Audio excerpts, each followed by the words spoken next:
রাসূল কারীম সাল্লাল্লাহু আলাইহি ওয়াসাল্লাম বললেন, নাহনু আহাক্কু বিমূসা আওলা মিনকুম, নাহনু আহাক্কু আওলা বিমূসা মিনকুম।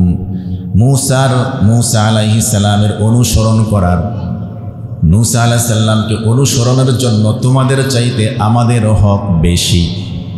কারণ মুসা আলাইহিস সালাম কি নবী, তো তিনি হলেন নবী, সেই দিক থেকে নবী হিসেবে তার অনুসরণ তোমাদের চাইতে আমাদের হক বেশি। সুবহানাল্লাহ। ফাসামাহু ওয়া আমারা বিসিয়ামিহি, রাসূল কারীম সাল্লাল্লাহু আলাইহি ওয়াসাল্লাম নিজে রোজা রাখলেন এবং সাহাবায়ে কেরাম বলেন আমাদেরকেও রোজা রাখার নির্দেশ দিলেন। রাসূল কারীম সাল্লাল্লাহু আলাইহি ওয়াসাল্লাম রোজা রাখলেন এবং সাথে সাথে বলে দিলেন, যেহেতু ইহুদিরা আশুরার দিন রোজা রাখে, অর্থাৎ 10 তারিখে, আশুরা মানে কি 10 তারিখ, মুহররমের 10 তারিখ হলো আশুরা। যেহেতু ইহুদিরা রোজা রাখে 10 তারিখে, তোমরা আগে অথবা পরে একদিন যোগ করে নিও। সুমু আশুরা ওয়া খালিফু ফীহিল ইয়াহুদা বা'দাহু ইয়াওমান ক্বাবলাহু ইয়াওমান, সুমু বা'দাহু ইয়াওমান আও ক্বাবলাহু ইয়াওমান। তোমরা আশুরার দিন রোজা রাখো এবং তার আগে একদিন অথবা পরে একদিন সাথে যোগ করে নিও। বুঝতে পারছেন? আগে একদিন পরে একদিন যোগ করে নিও। তাহলে আশুরার নফল রোজা কেউ যদি রাখতে চায় আশুরার দিন, তাহলে নফল রোজা রাখবে ইহুদিদের খেলাফ করার জন্য। খালিফু ফীহিল ইয়াহুদা, তোমরা রোজা রাখো এবং ইহুদিদের খেলাফ করো, তাদের সাথে একটু ব্যতিক্রম করো, অর্থাৎ আশুরার দিনের আগে একদিন অথবা পরে একদিন যোগ করে নাও, অর্থাৎ 9-10 অথবা 10-11 তোমরা 2টি রোজা রাখো। আশুরার রোজা যদি কেউ রাখতে চান, নফল রোজা আমরা পেলাম আগে একদিন অথবা পরে একদিন, 2টা রোজা। এবং আরেকটি হাদিসে পাওয়া যায় করণীয় আমল, সেটা হলো যে তোমরা তোমাদের পরিবারের জন্য একটু ভালো খাবারের ব্যবস্থা করো। এই উসিলায় আল্লাহ পাক রব্বুল আলামিন সারা বছর তোমাদেরকে ভালো খাবারের তৌফিক দান করবেন। সুবহানাল্লাহ। নফল আমল হিসেবে আমরা এটাও করতে পারি। তাহলে আমরা কি পেলাম? হিজরতের মধ্যে রয়েছে বরকত এবং হিজরি সনের হিসেব রাখা ফরজে কিফায়া, আর এই মাসে বেশি বেশি ইবাদত করা, গুনাহ থেকে বিরত থাকা, আর মুহররম মাসে 10 তারিখে নফল রোজা রাখার চেষ্টা করা, নফল রোজা। এবং সারা মুহররম মাসেই নফল রোজা আমরা রাখতে পারি। আরেকটি আমল হলো যে মুহররম মাসে আমরা পরিবারের জন্য একটু ভালো খাবারের ব্যবস্থা করতে পারি। এই নফল আমলগুলো আমরা রাসূল কারীম সাল্লাল্লাহু আলাইহি ওয়াসাল্লাম থেকে পেলাম। এর চেয়ে বেশি কিছু আশুরার সাথে সম্পর্কযুক্ত নেই, খুব ভালোভাবে খেয়াল রাখবেন। এখন বর্তমান প্রচলিত সমাজে যেটি আমরা দেখতে পাই, আশুরা আর কারবালা, আশুরা কারবালা এক করে ফেলেছি আমরা, ঠিকই না? আশুরা মানেই কারবালা, আশুরা মানেই কারবালা নয়। কারবালার ঘটনা তো হলো হিজরি 61 সনে। কত সনে? হিজরি 61 সনে। আর আশুরা কবে থেকে? আসমান জমিন সৃষ্টির শুরু থেকে। ইন্না ইদ্দাতাশ শুহুর ইনদাল্লাহি 12 শাহরা ফি কিতাবিল্লাহ ইয়াওমা খালাকাস সামাওয়াতি ওয়াল আরদা মিনহা। আসমান জমিন শুরুর দিন থেকেই এই হিজরি গণনার সন শুরু হয়েছে। আর কারবালার ঘটনা হলো কখন? হিজরি 61 সনে। কারবালার ঘটনা আমরা জানি। কারবালার প্রান্তরে রাসূল কারীম সাল্লাল্লাহু আলাইহি ওয়াসাল্লামের কলিজার টুকরা নয়নমণি আদরের নাতি দৌহিত্র হযরত হুসাইন রাদিয়াল্লাহু তাআলা আনহু ইয়াজিদের সেনাবাহিনীর হাতে নির্মমভাবে শহীদ হয়েছে। গুরুত্ব ব্যাপকভাবে তুলে ধরেছেন, সময়ের কসম খেয়েছেন আল্লাহ পাক রব্বুল আলামিন। মানুষকে বোঝাতে চেয়েছেন তোমার হায়াতে জিন্দেগির অনেক দাম, সময়ের অনেক দাম, সময়ের মূল্যায়ন করো। যে ব্যক্তি সময়ের মূল্যায়ন করবে, নেক আমল করবে, আমল সালিহা করবে, আল্লাহ পাক রব্বুল আলামিন এই সময়ের সদ্ব্যবহার করার কারণে ওই বান্দার জন্য রেখেছেন বিশাল নিয়ামত। সুবহানাল্লাহ। দুনিয়াতে আল্লাহ পাক বান্দাকে দিবেন প্রশান্তির জীবন, আখিরাতে আল্লাহ পাক বান্দাকে দিবেন এক সুখ শান্তি সমৃদ্ধির জীবন তথা জান্নাত। সুবহানাল্লাহ। তাই বলছিলাম হিজরি সনের প্রথম মাস হলো মুহররম মাস। হিজরি সনের প্রথম মাস মুহররম মাস হিসেবে এর গুরুত্ব এবং তাৎপর্য অনেক বেশি। হযরত রাসূল করিম সাল্লাল্লাহু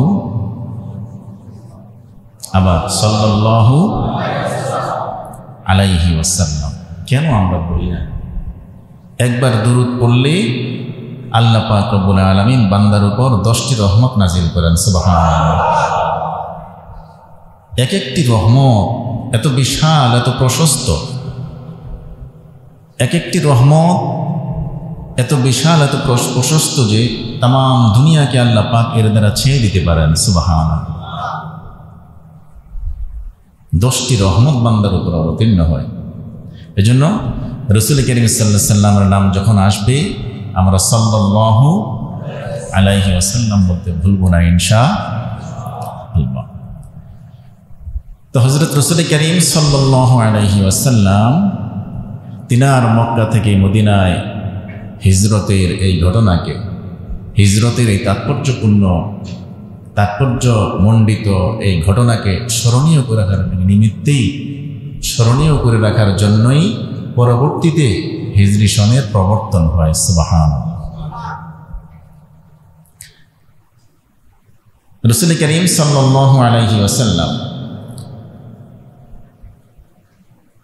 নিজের মাতৃভূমি, আপন মাতৃভূমি মক্কার কাফের মুশরিক পৌত্তলিকদের সীমাহীন নির্যাতন, নিপীড়ন, অত্যাচার, জুলুমে অতিষ্ঠ হয়ে আল্লাহ পাক রব্বুল আলামিনের নির্দেশে হিজরত করে মক্কা থেকে মদিনায় চলে যান।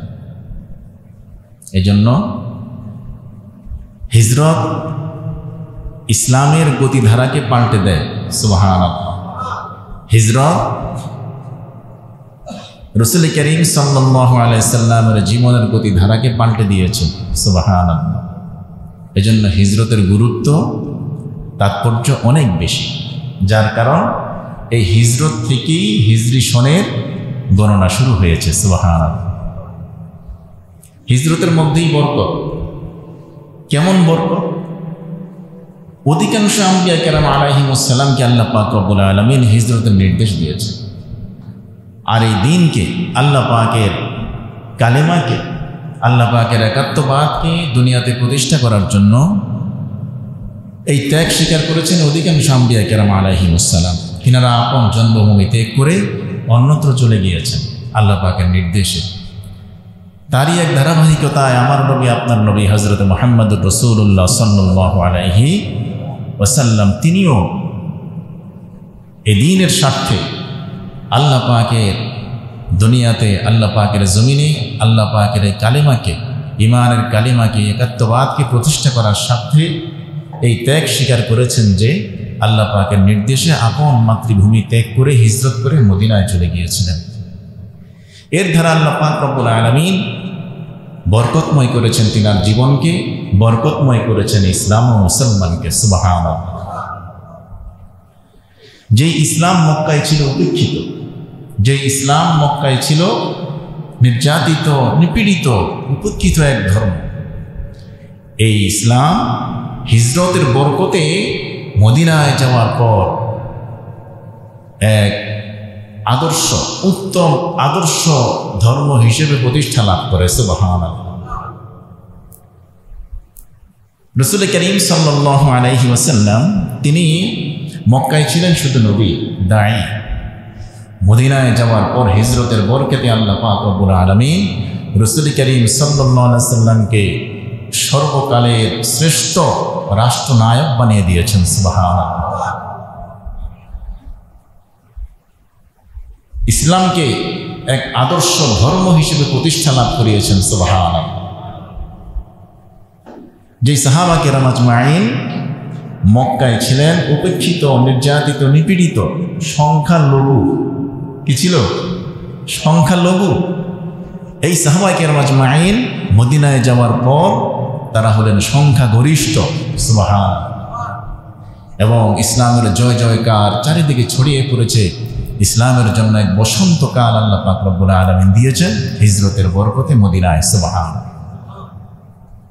এই জন্য হিজরত আমাদেরকে ইসলামের ইতিহাসের সেই ত্যাগ তিতিক্ষাকে স্মরণ করিয়ে দেয়। হিজরি নববর্ষ আমাদেরকে সে কথা স্মরণ করিয়ে দেয়। সম্মানিত উপস্থিতি, হিজরি সনের গণনা রাখা, হিসেব রাখা এই জন্যই ফরজে কিফায়া, কারণ এর গুরুত্ব মর্যাদা অনেক বেশি। ফরজে কিফায়া অর্থাৎ সারা মহল্লা থেকে কেহ যদি হিসেব রাখে সবার পক্ষ থেকে এই ফরজিয়াত আদায় হয়ে যাবে। কেহই যদি হিসেব না রাখে তাহলে সবাই ফরজ তরক করার গুনাহগার হবে। যেমন জানাজার নামাজের মতো আর কি, সারা মহল্লা থেকে দু একজন করলে আদায় হয়ে যাবে, কিন্তু কেহই যদি না করে সবাই ফরজ তরক করা গুনাহগার হবে। ফরজে কিফায়া, কারণ এর সাথে হিজরতের সাথে মুসলমানদের আমলের অনেক সম্পর্ক রয়েছে, ঈমানের সম্পর্ক রয়েছে।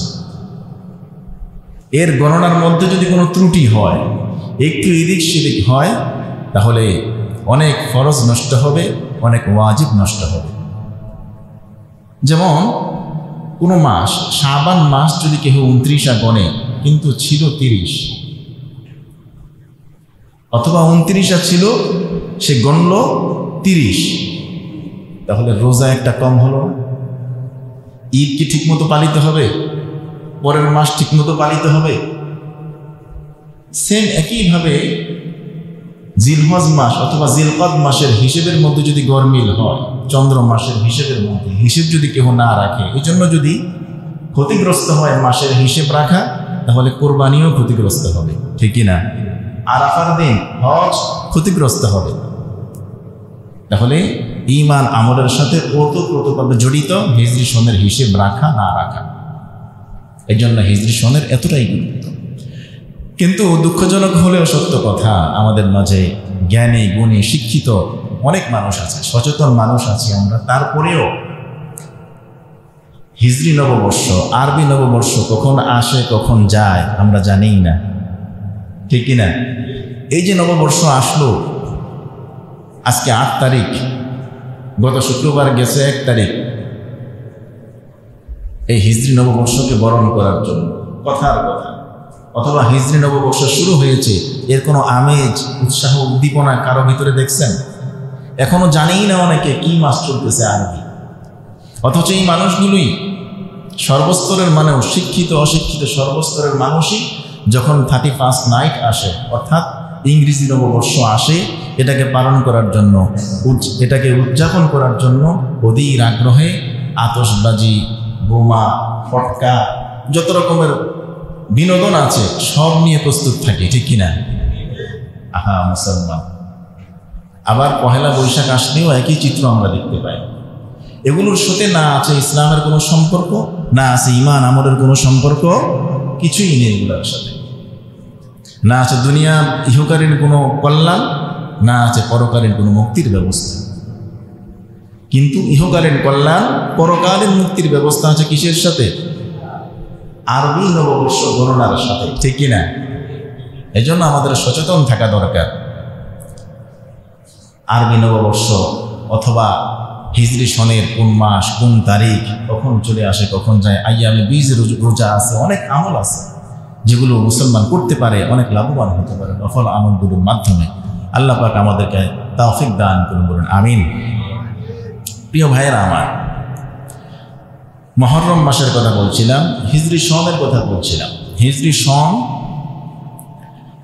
সন মুহররম মাস, প্রথম মাস। আর মুহররম শব্দের অর্থ হলো, এক অর্থ নিষিদ্ধ, আর এক অর্থ হলো সম্মানিত, মর্যাদাপূর্ণ। নিষিদ্ধ এই অর্থ হলো ইসলামের পূর্বযুগে, প্রাক ইসলাম যুগে, ইসলামের পূর্বযুগে আইয়ামে জাহিলিয়াতের সময় 4টি মাসের মধ্যে মারামারি, যুদ্ধ, কাটাকাটি, হানাহানি, বাকবিতণ্ডা নিষিদ্ধ ছিল। পরবর্তীতে এটা রহিত হয়ে যায়, কাফেরদের পক্ষ থেকে যখন বাড়াবাড়ি করা হয় এটা রহিত হয়ে যায়। কিন্তু আরেক অর্থ হলো সম্মানিত, এই অর্থ এখনো বহাল আছে। আল্লাহ পাক রব্বুল আলামিন সূরা তাওবার 36 নম্বর আয়াতের মধ্যে বলছেন, ইন্না ইদ্দাতাশ শুহুরি ইনদাল্লাহি 12 শাহরান ফি কিতাবিল্লাহি ইয়াউমা খালাকাস সামাওয়াতি ওয়াল আরদা মিনহা আরবাআতুন হুরুম। আল্লাহ পাক রব্বুল আলামিন ইরশাদ করেন, নিশ্চয়ই গণনার মাস 12টি। কয়টি? 12 মাস। এই 12 মাস গণনার মাস আল্লাহ পাক এটা মনোনীত করেছেন। সুবহানাল্লাহ। নিশ্চয়ই গণনার মাস 12টি। আশারা শাহরান ফি কিতাবিল্লাহি ইয়াউমা খালাকাস সামাওয়াতি ওয়াল আরদা মিনহা আরবাআতুন হুরুম।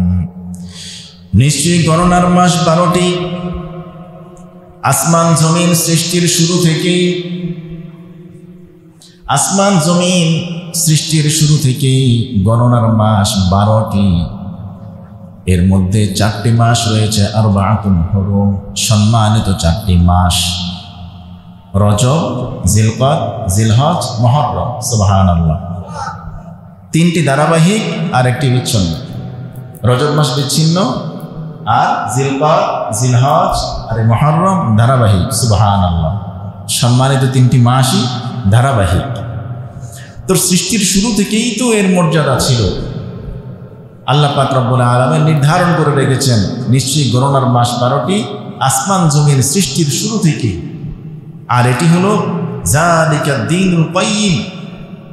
এটা হলো যালিকা দ্বীনুল কাইয়্যিম, এটা হলো আল্লাহ পাকের পক্ষ থেকে দেওয়া সুপ্রতিষ্ঠিত বিধান। সুবহানাল্লাহ। সুপ্রতিষ্ঠিত বিধান। তো পৃথিবীর শুরু থেকেই যেহেতু এটা শুরু হয়েছে, তো কোরআন নাজিরের মাধ্যমে আল্লাহ পাক জানিয়ে দিলেন, কি দরকার ছিল নাকি?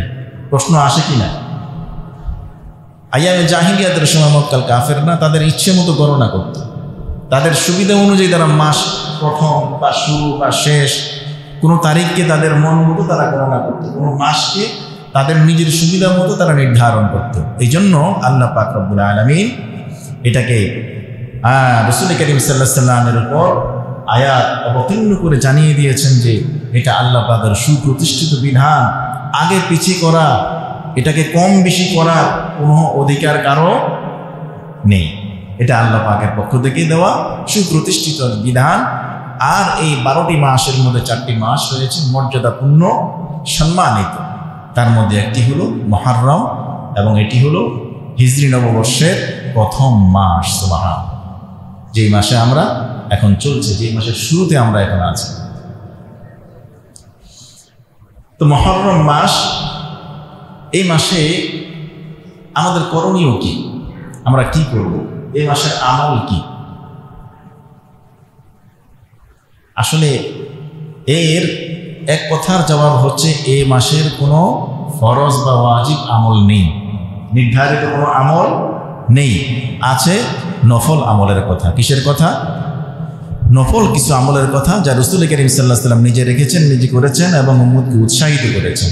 কেউ যদি করে, কেউ যদি পালন করে নেকি পাবে, না করলেও কোনো গুনাহ হবে না। এর এক নম্বর আমল হলো রাসূল করিম সাল্লাল্লাহু আলাইহি ওয়াসাল্লাম হাদিসে পাকে ইরশাদ করেন, আফজালুস সিয়ামি বা'দা রমাদান শাহরুল্লাহিল মুহাররম। রমজানের রোজার পর সর্বশ্রেষ্ঠ রোজা হলো মুহররমের রোজা। শাহরুল্লাহিল মুহাররম, মুহররম মাস, শাহরুল্লাহিল মুহাররম, এটা হলো আল্লাহর মাস। মুহররম মাস কার মাস? হাদিসে পাকে রাসূল বলেন, মুহররম মাস হলো আল্লাহর মাস। আর রমজানের পর শ্রেষ্ঠ রোজা হলো মুহররম মাসের রোজা। এখন সারা মাসের মধ্যেই আপনি এই রোজা রাখতে পারেন। সারা মাসেই, সারা মুহররম মাসেই এই নফল রোজা আপনি এই হাদিস অনুযায়ী রাখতে পারেন। কারণ রমজানের পর শ্রেষ্ঠ হলো মুহররম মাসের রোজা। আফজালুস সিয়ামি বা'দা রমাদান, রমজানের পর শ্রেষ্ঠ রোজা হলো শাহরুল্লাহিল মুহাররম, আল্লাহ পাকের মাস মুহররম মাসের রোজা। সুবহানাল্লাহ। রাসূল করিম সাল্লাল্লাহু আলাইহি ওয়াসাল্লাম হাদিসে পাকে আরো ইরশাদ করেন, সিয়ামু ইয়াউমি আশুরা ইন্নী আহতাসিবু আলাল্লাহি আন ইউকাফিরাস সানাতাল্লাতী বা'দাহু ওয়াস-সানাতাল্লাতী ক্বাবলাহু।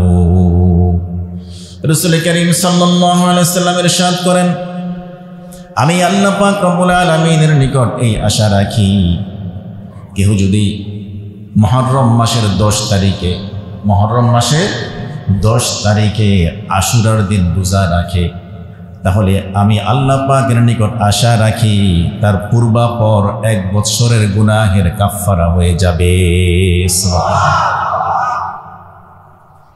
সগীরা গুনাহ, গুনাহ দ্বারা কি উদ্দেশ্য?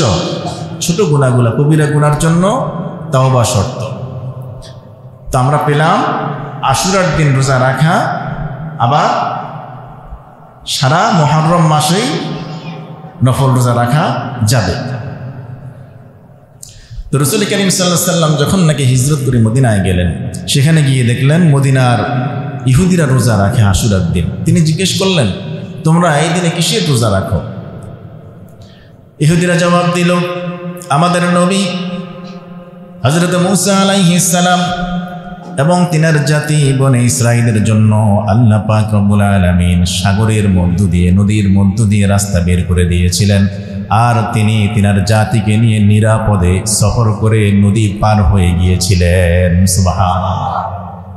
অপরদিকে ফেরাউন, মূসা আলাইহিস সালাম এবং বনে ইসরাঈলকে ধাওয়া করা ফেরাউন, তার দলবল সহ সেখানে সেই রাস্তার মধ্যে যখন উঠল, নদীতে তারা নিমজ্জিত হলো এবং ডুবে মারা গেল, জাহান্নামে চলে গেল। এই জন্য আমরা শুকরিয়া স্বরূপ, যেহেতু আমাদের নবী মূসা কালিমুল্লাহ রোজা রেখেছেন, আমরাও শুকরিয়া স্বরূপ রোজা রাখি। এটা ইহুদিরা জবাব দিল। রাসূল কারীম সাল্লাল্লাহু আলাইহি ওয়াসাল্লাম বললেন, নাহনু আহাক্কু বিমূসা, নাহনু আহাক্কু বিমূসা আওলা মিনকুম, নাহনু আহাক্কু আওলা বিমূসা মিনকুম। মূসা আলাইহিস সালামের অনুসরণ করার, মূসা আলাইহিস সালামকে অনুসরণের জন্য তোমাদের চাইতে আমাদের হক বেশি। কারণ মূসা আলাইহিস সালাম কি নবী, তো তিনি হলেন নবী, সেই দিক থেকে নবী হিসেবে তার অনুসরণ তোমাদের চাইতে আমাদের হক বেশি। সুবহানাল্লাহ। ফাসামাহু ওয়া আমারা বিসিয়ামিহি। রাসূল কারীম সাল্লাল্লাহু আলাইহি ওয়াসাল্লাম নিজে রোজা রাখলেন এবং সাহাবায়ে কেরাম বলেন আমাদেরকেও রোজা রাখার নির্দেশ দিলেন। রাসূল কারীম সাল্লাল্লাহু আলাইহি ওয়াসাল্লাম রোজা রাখলেন এবং সাথে সাথে বলে দিলেন, যেহেতু ইহুদিরা আশুরার দিন রোজা রাখে, অর্থাৎ 10 তারিখে, আশুরা মানে কি 10 তারিখ, মুহররমের 10 তারিখ হলো আশুরা। যেহেতু ইহুদিরা রোজা রাখে 10 তারিখে, তোমরা আগে অথবা পরে একদিন যোগ করে নিও। সুমু আশুরা ওয়া খালিফু ফীহিল ইয়াহুদা বা'দাহু ইয়াওমান ক্বাবলাহু ইয়াওমান, সুমু বা'দাহু ইয়াওমান আও ক্বাবলাহু ইয়াওমান। তোমরা আশুরার দিন রোজা রাখো এবং তার আগে একদিন অথবা পরে একদিন সাথে যোগ করে নিও। বুঝতে পারছেন? আগে একদিন পরে একদিন যোগ করে নিয়ে, তাহলে আশুরার নফল রোজা কেউ যদি রাখতে চায় আশুরার দিন, তাহলে নফল রোজা রাখবে ইহুদিদের খেলাফ করার জন্য। খালিফু ফীহিল ইয়াহুদা, তোমরা রোজা রাখো এবং ইহুদিদের খেলাফ করো, তাদের সাথে একটু ব্যতিক্রম করো, অর্থাৎ আশুরার দিনের আগে একদিন অথবা পরে একদিন যোগ করে নাও, অর্থাৎ 9-10 অথবা 10-11 তোমরা 2টি রোজা রাখো। আশুরার রোজা যদি কেউ রাখতে চান, নফল রোজা আমরা পেলাম আগে একদিন অথবা পরে একদিন, 2টা রোজা। এবং আরেকটি হাদিসে পাওয়া যায় করণীয় আমল, সেটা হলো যে তোমরা তোমাদের পরিবারের জন্য একটু ভালো খাবারের ব্যবস্থা করো। এই উসিলায় আল্লাহ পাক রব্বুল আলামিন সারা বছর তোমাদেরকে ভালো খাবারের তৌফিক দান করবেন। সুবহানাল্লাহ। নফল আমল হিসেবে আমরা এটাও করতে পারি। তাহলে আমরা কি পেলাম? হিজরতের মধ্যে রয়েছে বরকত এবং হিজরি সনের হিসেব রাখা ফরজে কিফায়া, আর এই মাসে বেশি বেশি ইবাদত করা, গুনাহ থেকে বিরত থাকা, আর মুহররম মাসে 10 তারিখে নফল রোজা রাখার চেষ্টা করা, নফল রোজা, এবং সারা মুহররম মাসেই নফল রোজা আমরা রাখতে পারি। আরেকটি আমল হলো যে মুহররম মাসে আমরা পরিবারের জন্য একটু ভালো খাবারের ব্যবস্থা করতে পারি। এই নফল আমলগুলো আমরা রাসূল কারীম সাল্লাল্লাহু আলাইহি ওয়াসাল্লাম থেকে পেলাম। এর চেয়ে বেশি কিছু আশুরার সাথে সম্পর্কযুক্ত নেই, খুব ভালোভাবে খেয়াল রাখবেন। এখন বর্তমান প্রচলিত সমাজে যেটি আমরা দেখতে পাই, আশুরা আর কারবালা, আশুরা কারবালা এক করে ফেলেছি আমরা, ঠিকই না? আশুরা মানেই কারবালা, আশুরা মানেই কারবালা নয়। কারবালার ঘটনা তো হলো হিজরি 61 সনে। কত সনে? হিজরি 61 সনে। আর আশুরা কবে থেকে? আসমান জমিন সৃষ্টির শুরু থেকে। ইন্না ইদ্দাতাশ শুহুর ইনদাল্লাহি 12 শাহরা ফি কিতাবিল্লাহ ইয়াওমা খালাকাস সামাওয়াতি ওয়াল আরদা মিনহা। আসমান জমিন শুরুর দিন থেকেই এই হিজরি গণনার সন শুরু হয়েছে। আর কারবালার ঘটনা হলো কখন? হিজরি 61 সনে। কারবালার ঘটনা আমরা জানি। কারবালার প্রান্তরে রাসূল কারীম সাল্লাল্লাহু আলাইহি ওয়াসাল্লামের কলিজার টুকরা নয়নমণি আদরের নাতি দৌহিত্র হযরত হুসাইন রাদিয়াল্লাহু তাআলা আনহু ইয়াজিদের সেনাবাহিনীর হাতে নির্মমভাবে শহীদ হয়েছেন। ইন্না লিল্লাহি ওয়া ইন্না ইলাইহি রাজিউন।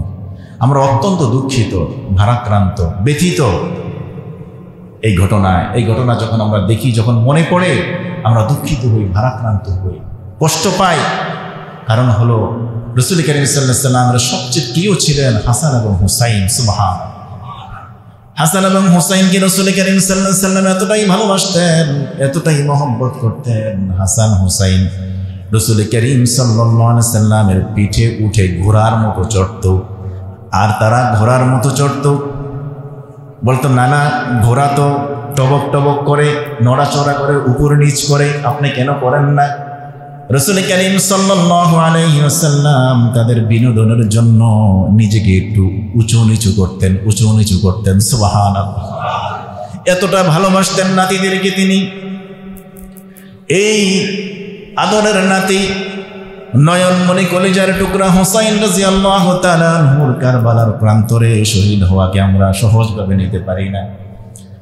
আমরা ব্যথিত হই, হৃদয়ে রক্তক্ষরণ হয়। কি করব? এখন করণীয় হলো তাদের জন্য তাদের মর্যাদাকে আল্লাহ পাক রব্বুল আলামিন শুহাদায়ে কারবালাকে এবং হুসাইন রাদিয়াল্লাহু তাআলা আনহুর মর্যাদাকে আল্লাহ পাক যেন জান্নাতের আরো উঁচু মাকামে উঠিয়ে দেন। বলুন আমিন। আমরা এই জন্য দোয়া করতে পারি, ঠিক কিনা? তাদের জন্য আমল করতে পারি, এই দিনে নফল রোজা রাখতে পারি, দান সাদকা করতে পারি, সালাত আদায় করতে পারি। এই সমস্ত আমলগুলো আমরা তাদের জন্য করতে পারি। এর দ্বারা তারা উপকৃত হবেন। সুবহানাল্লাহ। কি হবেন? উপকৃত হবেন। আমি নিজেও উপকৃত হব, সওয়াব হবে। কিন্তু এর বাহিরে যার প্রচলন আছে, যে কুসংস্কার, বেদাত আছে, এগুলোর সাথে ইসলামের কোনো সম্পর্ক নেই। স্পষ্ট কথা। 10ই মুহররম আসলে তাজিয়া উড়ানো, তাজিয়া মিছিল করা, মাতম করা, বিলাপ করা, হাই হুসাইন করা, যা আমরা দেখছি প্রচলিত, বিশেষ করে শিয়া সম্প্রদায় এরা এগুলো করে থাকে। ঢাকার মধ্যে অথবা একটু শহরে এগুলো বেশি দেখা যায়। এগুলো সব কি বানানো। এর ধারা আশুরা এবং মুহররমের মূল শিক্ষা থেকে মুসলমানদের সন্তানদেরকে বিচ্ছিন্ন করার এক ষড়যন্ত্র মাত্র চলছে। এগুলোর সাথে ইসলামের কোনো সম্পর্ক, ন্যূনতম দূরের কথা, দূরতম কোনো সম্পর্ক ইসলামের এগুলোর সাথে নেই। এই আশুরার দিন আল্লাহ পাক রব্বুল আলামিন অনেক ঐতিহাসিক ঘটনা ঘটিয়েছেন। আল্লাহ পাক রব্বুল আলামিন আদম আলাইহিস সালামের দোয়াকে কবুল করেছেন। আল্লাহ পাক মুসা আলাইহিস সালামের কিস্তিকে ফিরিয়ে এনেছে। আল্লাহ পাক রব্বুল আলামিন ইব্রাহিম আলাইহিস সালামকে আগুনের কুণ্ডলী থেকে মুক্তি দিয়েছেন। এমনিভাবে অনেক ঐতিহাসিক ঘটনা আল্লাহ পাক এই আশুরার দিন ঘটিয়েছেন। তার মধ্যে একটি অন্যতম ঐতিহাসিক ঘটনা হলো কারবালার ঘটনা। সুবহানাল্লাহ। বুঝাইতে পারছি? এই ঐতিহাসিক ঘটনাগুলোর মধ্যে আশুরার দিন যে ঘটনা আছে, এর মধ্যে অন্যতম ঐতিহাসিক আরেকটি ঘটনা হলো কারবালার ঘটনা। কারবালার প্রান্তরে হযরত হুসাইন রাদিয়াল্লাহু তাআলা আনহু নির্মম শাহাদাত বরণ। তাহলে কি বুঝলাম? আশুরা মানেই কারবালা নয়। কারবালা একটা সময় গিয়ে ঘটেছে। আর আশুরা আল্লাহ পাক রব্বুল আলামিন নির্ধারণ করেছেন এই মাস মুহররম মাস, এবং মুহররম মাসে এবং এই 12 মাসের মধ্যে মুহররম মাসকে আল্লাহ পাক মর্যাদা দিয়েছেন। রাসূল করিম সাল্লাল্লাহু আলাইহি ওয়াসাল্লাম আমাদেরকে উদ্বুদ্ধ করেছেন আমল করার জন্য। আমরা করার চেষ্টা করব ইনশাআল্লাহ। প্রিয় ভাইয়েরা আমার, মূল কথা হলো, মুদ্রা কথা হলো যে মুহররম মাস হলো হিজরি সনের প্রথম মাস, হিজরি সনের প্রথম মাস। কিন্তু আমরা জানি না হিজরি সন কখন আসে কখন যায়। মূল কথা হলো আমার হায়াত থেকে আরো একটি বৎসর চলে গেল, আমার হায়াত থেকে আমার সময় বিয়োগ হলো, আমি কবরের দিকে আরো এক ধাপ এগিয়ে গেলাম, মৃত্যুর দিকে আরো এক ধাপ এগিয়ে গেলাম, আমল করার সুযোগ আমার আরো এক ধাপ কমে গেল। এখন আমি পিছনের সময়টুকু কতটুকুন কাজে লাগাতে পারলাম, এই হিসেবটা মিলানোর জন্য হলো আমার দেখতে হবে হিসেব মিলানোর সময় আসছে এই মুহররম মাস। পিছনের হিসেব করা, আগামী দিনের জন্য প্রত্যয় গ্রহণ করা, আমার আমলকে সুন্দর করা, ঈমানকে সুন্দর করা, আমার পরিবার, রাষ্ট্র, সমাজ এগুলো সম্পর্কে আমার ফিকির করা, আমার চিন্তা ভাবনা করা, গবেষণা করা, কোন পথে কোন মতে ইসলাম ও মুসলমানের মুক্তি নিহিত আছে সেই মত আর সেই পথ অবলম্বন করা, ঠিক কিনা? এই হায়াতে জিন্দেগি সময় বহুত বড় নেয়ামত, চলে গেলে আর আসবে না, চলে গেলে আর আসবে না। এই জন্য রাসূল কারীম সাল্লাল্লাহু আলাইহি ওয়াসাল্লাম ইরশাদ করেন, দুইটি নেয়ামত এমন আছে দুনিয়ার মানুষ দুইটি নেয়ামত সম্পর্কে অনেক বেশি উদাসীন। আন ইবনে আব্বাস রাদিয়াল্লাহু তাআলা আনহু قال قال رسول الله صلى الله عليه وسلم نعمتان مغبون فيهما كثير من الناس। দুইটি নেয়ামত এমন আছে যে নেয়ামতগুলো সম্পর্কে দুনিয়ার মানুষ অনেক বেশি উদাসীন।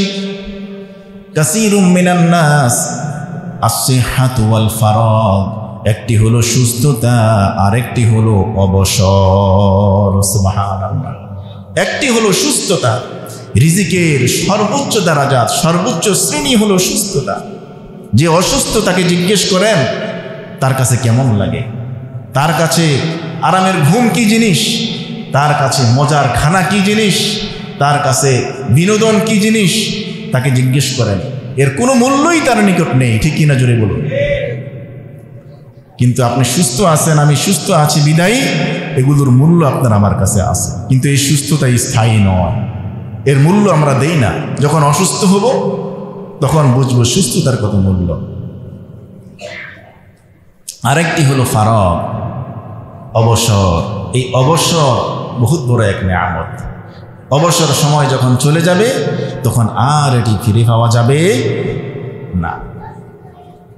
যদিও আমরা মৃত্যুবার্ষিকী পালন করি, মনে করি যে মৃত্যুবার্ষিকী, জন্মবার্ষিকী, সময়ের গুরুত্ব বোঝাচ্ছি, আসলে ওই সময়টা ফিরে আসে না, ওই হিসেবটা ফিরে আসছে। কি ফিরে আসছে? হিসেবটা, ওই দিনটা, ওই সংখ্যাটা, ওই গণনা, ওই সময় তো ফিরে আসে না। কারণ আপনার এখন যদি বয়স হয় 30 বৎসর, আপনি গত বৎসর ছিলেন 29 বৎসর, নাকি? তো 29 বৎসরে আপনি যেমন ছিলেন এখন কি তেমন আছেন? 29 বৎসরে আপনার যা যা ছিল এখন কি তা আছে? তাহলে জন্মবার্ষিকী আসলো কিভাবে? ওই তারিখটা আসছে, ঘুরে ঘুরে ওই তারিখটা আসছে। অর্থাৎ আপনি নারায়ণগঞ্জ থেকে অথবা ঢাকা থেকে রওনা করেছেন বাস দিয়ে, পথে কোথাও আপনার টাকা অথবা মানি ব্যাগ ক্ষতিগ্রস্ত হয়েছে, লস্ট হয়েছে, হাত থেকে পড়ে গিয়েছে অথবা ছিনতাই হয়েছে। তারপর আপনি এসে আপনার গন্তব্যস্থলে নামলেন। নামার পরে আপনি কি এখন দেখবেন যে যেখান দিয়ে পড়ছে এখানে কি এখনো আছে মানি ব্যাগ? কস্তুরি কাটার জন্য চড়ে গেছেন গরুর জন্য, আপনার কাঁচি হারানি গেছে। কাঁচি বুঝেন? যেটা দিয়ে কাটে, খুন্তি অথবা কাঁচি অথবা দা, যেটাই বলেন না কেন, ওটা আপনার ক্ষতিগ্রস্ত হয়েছে, ওটা আপনি হারানি গেছে, পানিতে পড়ছে। পড়ার পর যখন নাকি আপনি ঘাটে আসলেন, আসার পর কি ওই চর কি ঘাটে চলে আসছে না নৌকা আসছে? নৌকা আসছে। কি আসছে? নৌকা আসছে। আর যেই দিক দিয়ে পড়ছে ওই জায়গাও আছে, কিন্তু আপনার কাছে কি আছে? আপনি ওই সোজা নামলে যতই ডুবান পানির মধ্যে, কাছে কি পাবেন? কারণ কাছে কোথায়? ওই চরে। 29 বৎসর কোথায়? ওই গত বৎসর। জন্মবার্ষিকী ফিরে আসে না, মৃত্যুবার্ষিকী ফিরে আসে না।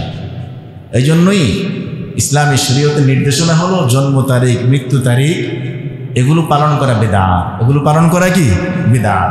তাহলে এই আশুরার দিন যারা কারবালার দিবস পালন করে, হুসাইন রাদিয়াল্লাহু তাআলা আনহুর মৃত্যু বার্ষিকী পালন করে, এটাই তো বিদআত, এটাই তো বিদআত। আমরা করব রাসূল কারীম সাল্লাল্লাহু আলাইহি ওয়াসাল্লাম কি শিক্ষা দিয়েছেন। কারণ ইসলামের সাথে, ইসলামের নির্দেশনার সাথে, ইসলামের রীতিনীতি, ইবাদত, নেক আমলের সাথে, ঈমান আমলের সাথে সম্পর্ক হলো আল্লাহর নির্দেশ, আল্লাহ পাকের হুকুম, রসুলের সুন্নাহ। আল্লাহ পাকের হুকুম, রসুলের সুন্নাহ, এর সাথে সম্পর্ক, অন্য কিছুর সাথে না। কারবালার ঘটনা ভিন্ন একটা প্রেক্ষাপট, ভিন্ন একটা প্রেক্ষাপট। এই জন্য এই দিবসকে কেন্দ্র করে যারা এই সমস্ত বদ রসুলগুলো পালন করে, যারা এই বিদআতের সাথে সম্পৃক্ত আছে আর মনে করতেছে আমরা অনেক ভালো কিছু করতেছি, আল্লাহ পাক কোরআনে এদের কথাও বলেছেন, এরা ক্ষতিগ্রস্ত, বিভ্রান্ত, সত্যভ্রষ্ট। আল্লাহ পাক এদেরকে হেদায়েত দান করুন, বলুন আমিন। এই জন্য বলছিলাম,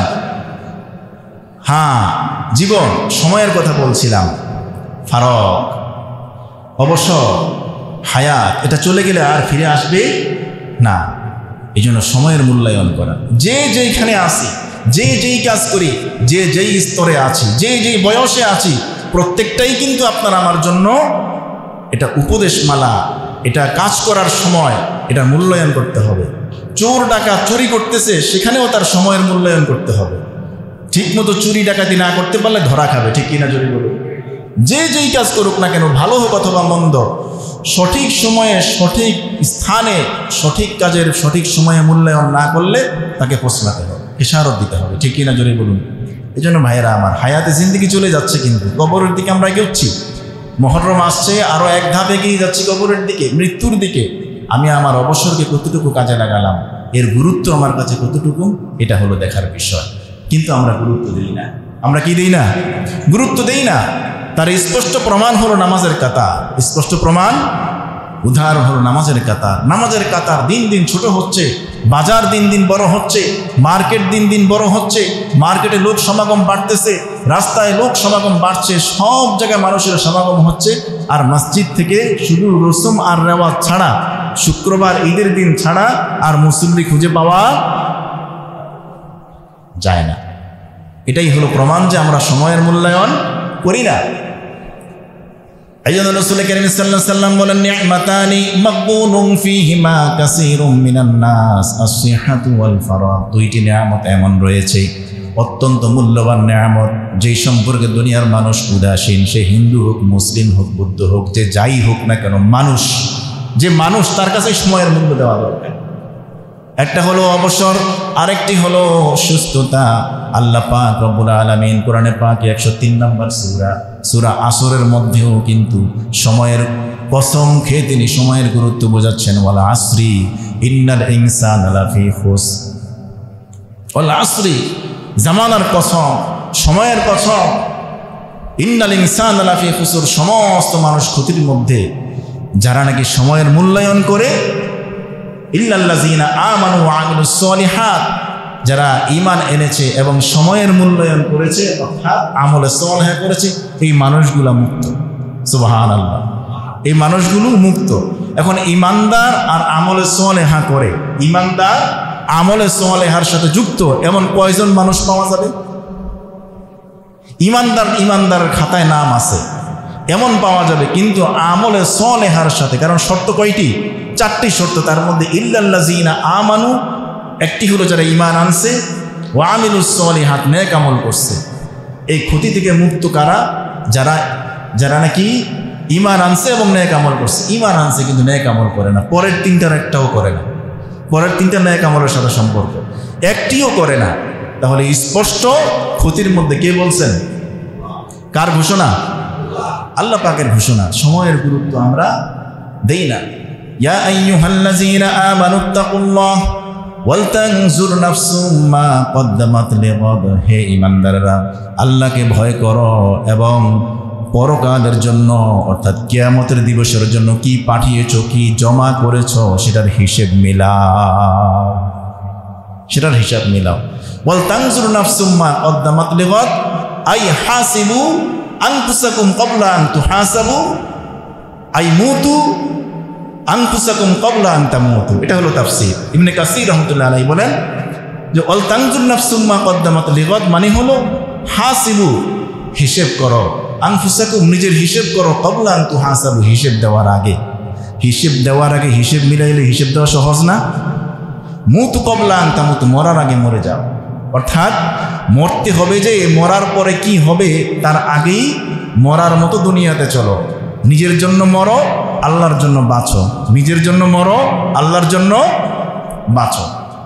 এটাই হলো সময়ের মূল্য আর কদর।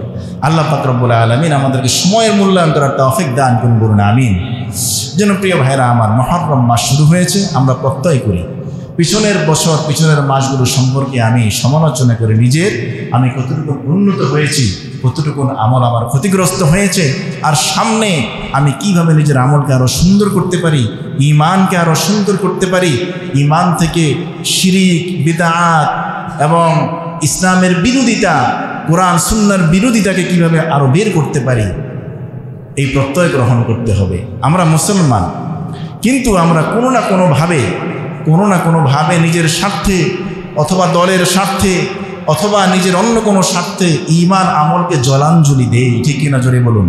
প্রিয় ভাই, আমি প্রায় সময় বলি কথাটি, আমার কবরে আমি যাব, আমার নেতা যাবে না।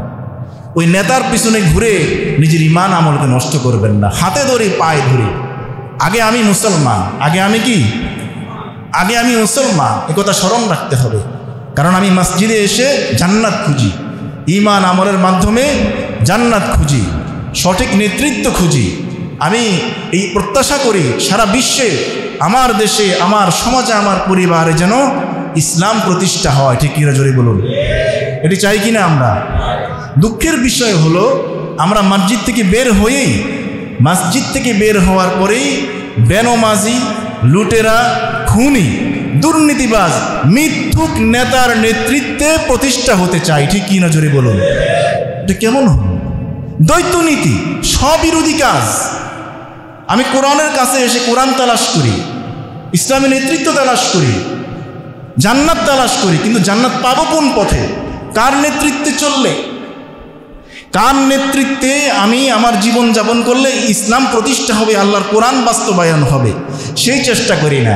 মসজিদ থেকে বের হওয়ার পরে বেনমাজির পিছনে, দুর্নীতিবাজের পিছনে ঘুরে ঘুরে প্রতিষ্ঠিত হওয়ার চেষ্টা আমরা করি। মনে রাখবেন, বুকার স্বর্গে আমরা বাস করি, মূল জায়গায় হাত দিলেই মিলাই বেজার, ঠিক কিনা জোরে বলুন। বেজার হওয়া যাবে না। বেজার হন তো হন, আমার কিছু করার নেই।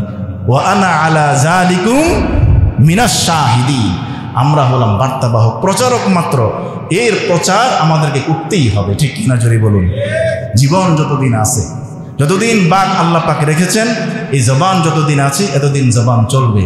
যখন জবান থাকবে না, অর্থাৎ এই স্থান থেকে যখন সরে যাব, তখন আর বলবো না। যতক্ষণ আসি ততক্ষণ চালিয়ে যেতে হবে, বলেই যেতে হবে। আপনি মানার তৌফিক দান করুন আল্লাহ পাক, সেই দোয়া করি। কিন্তু মানা না মানা আপনার কাজ, ঠিক কিনা জোরে বলুন। কিন্তু বলার সুযোগ দিতে হবে, ঠিক কিনা জোরে বলুন। স্বাধীনতা দিতে হবে। আল্লাহ পাক আমাদেরকে বুঝার, আমল করার তৌফিক দান করুন, বলুন আমিন। ওয়া আখিরু দাওয়ানা আলহামদুলিল্লাহি রাব্বিল আলামিন।